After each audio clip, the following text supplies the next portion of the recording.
everybody? Welcome back. Or should I say welcome to my channel. For those of you who don't know me, I'm Christopher Jefferson. I like to consider myself one of the richest men in the world. I know what you're thinking. I never even heard of this guy. Richest man in what? Right? But not how you think. So I think money is a little too easy of a demographic to really put a value on how rich a person is, right? Because if we get one life to live, which means the time we put in here is the most valuable asset we have.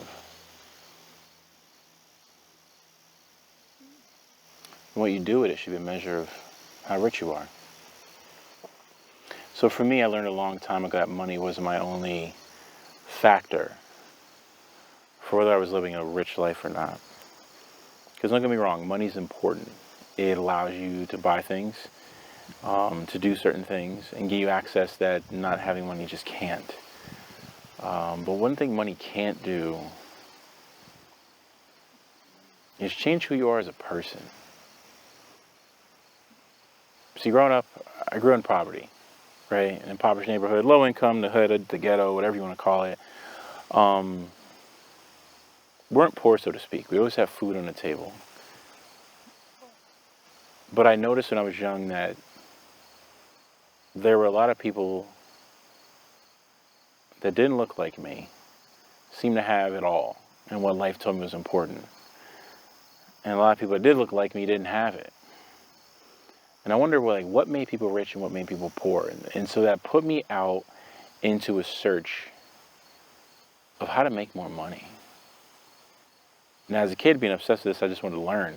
I saw so many things on TV and had no clue how to get involved and start. But the people on TV looked like they knew what they were doing. They were making money. And I don't know if they loved what they're doing. Well, at that age, I didn't really care. It was just about wealth.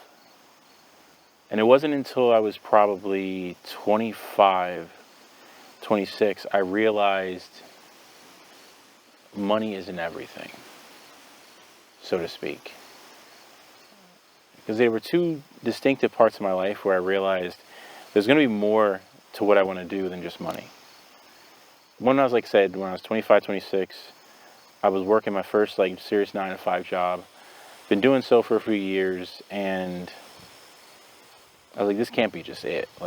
Go to work, come home, chill, go on Reddit, watch some TV, go to sleep, go to the gym, and go to sleep and do it all over. And hang out with my friends, party on the weekends, and just consume things. For me, at least, that I got old real quick. I was searching for something else. Mind you, through this journey, people told me, you're never happy. You're always searching for more. Why don't you settle it down a little bit and enjoy what you have? And it wasn't that I didn't enjoy what I had, but I felt like there was just more to life than this. So I left that job, kind of on a search. I said, you know what, let me be an artist. So I made music and DJ'd for 2 straight years. I took in some other jobs to bring in money, but I focused mainly on my music. And then, I traveled. I played in clubs in New York City, and I ended up going to EDC Vegas as an artist guest. Big shout out to my boy Ariel, aka Patia. Met some amazing people. And even then, I'm like, okay, this is like a preview of where I want to be. And it wasn't necessarily the celebrity or the money. It was the freedom of allowing what I created to take me where I wanted to go. Because I thought that was freedom. Being able to do what you want to do on a daily basis to get to where you want to go.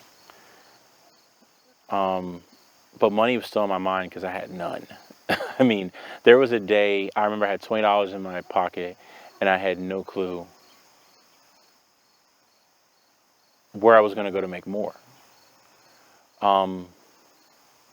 Fortunately for me, I was in a class action lawsuit, which gave me a pretty hefty check and allowed me to kind of maintain my lifestyle for a little bit. But I was living at home with my mom, just kind of chilling, trying to figure out my life and my way.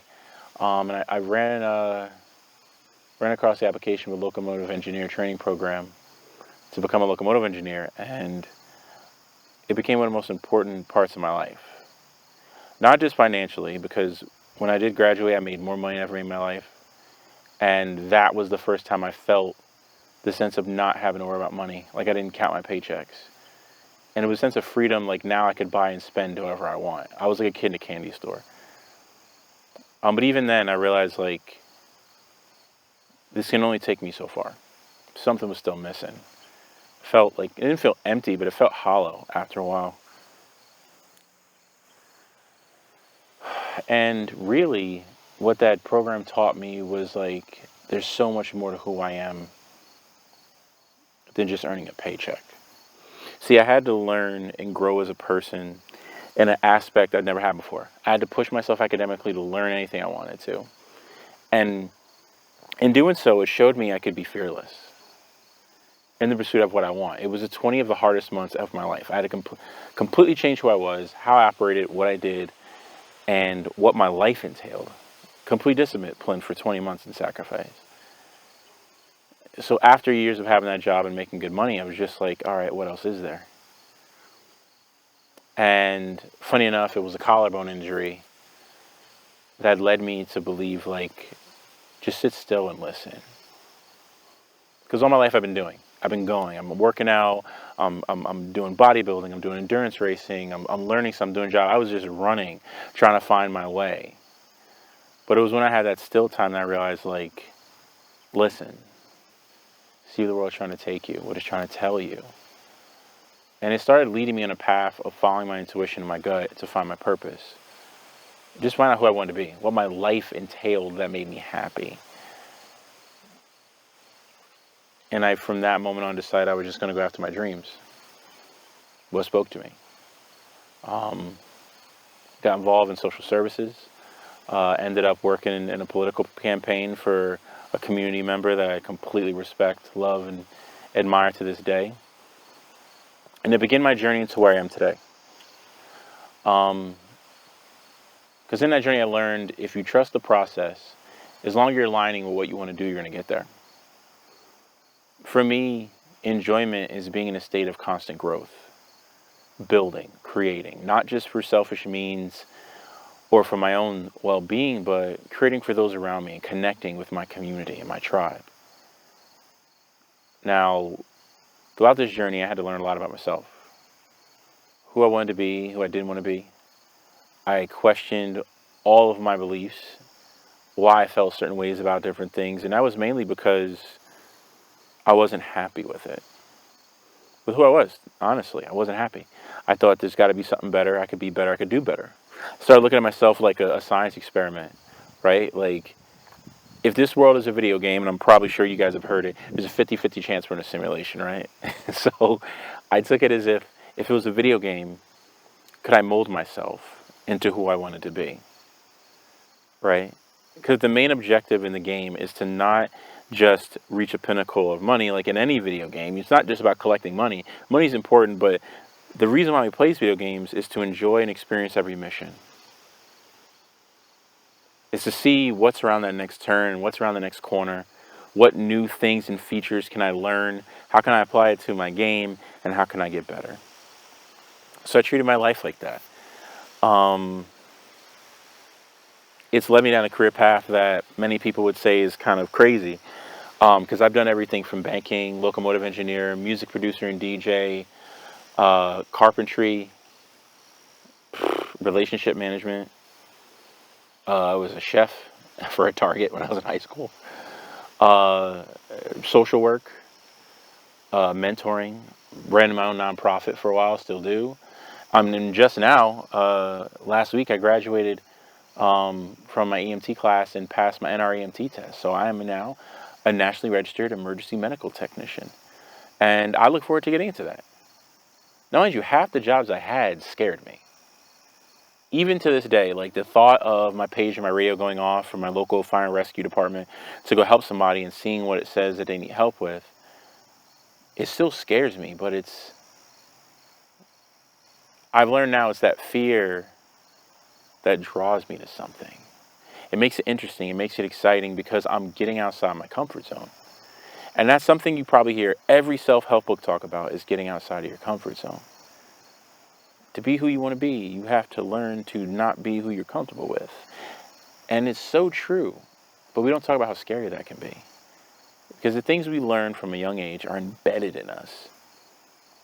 And that's why I started to question myself and ask, why am I who am I? And why do I believe what I do? And to be real with you, it derived from so much more than what I think it did. Everything in my surroundings added to who I was. But yet there was still something inside of me that was different. And I feel like that's my soul, that's my being, that's who I am. These are the gifts in which the universe, God, whoever you want to believe in, has given me. And as a human being on this earth with my time, I want to explore that and push it to the limits. And along that journey, see if I can help you do the same. So yeah, with this channel, I just really want to inspire you to go do things. But not just inspire you in an emotional sense, but get you up to go do it. I want to share it with you. I want to learn from you as much as maybe you can learn from me. Because to be honest with you, it's not easy going after what you want. Because either we have not had exposure into what's available out there to us, we've never had the experience of engaging with it, and we don't know what opportunities are out there for us. Because like I said in the beginning, money is not, because like I said in the beginning, money is not my major factor of what I want. Because in fact, anytime I just went after money, I ended up being completely unhappy. But the minute I just did things for love of my heart and the enjoyment of activity, it led me to more money than I could dream of. And I'm still on that path now. Still growing, still starting over, still building. Out here, away from the city. A guy that grew up, went to school, worked, and then lived within a probably 50 or 60 mile radius of where I was first born. Maybe a 100-mile radius. Cities move, but you more or less realize the world is bigger. There's more out there for you, and there's so much you haven't experienced yet. So yeah, with these videos, I'm going to basically share that with you guys and hopefully inspire you, motivate, or just straight up provide you experience of what life is like outside of what you may say is the norm. Because everybody's norm is different. For me, being out here in the wilderness, I dreamed about this as a kid, but it was only until now that I get to experience it and appreciate it for what it really is. I think there's something like that out there for all of us. We just got to go find it. Because it truly is a beautiful way of being when you can just explore and enjoy every asset and every facet of life. Without judgment, without fear, without pain. Truly realizing that each of us is walking this earth on our own journey. And at the end of the day, it's fueled by love and desire. Usually for the same things. So, as I continue on this journey of growth and love and exploring and seeing who I want to become, I'm going to encourage you guys to do the same. So, with that being said, I want to thank you guys for tuning in. We got a lot more to come. There's going to be tons of things I'm going to share with you guys. I'm not sure what direction we want to go when it comes to content, if we're going to do vlogs, streaming, but we definitely will have my podcast continuing. Because as I meet amazing people, I want to share them with you. And we'll go from there. So, yeah, people. Thanks for tuning in. We'll see you next time. And remember, it's none but love. Peace.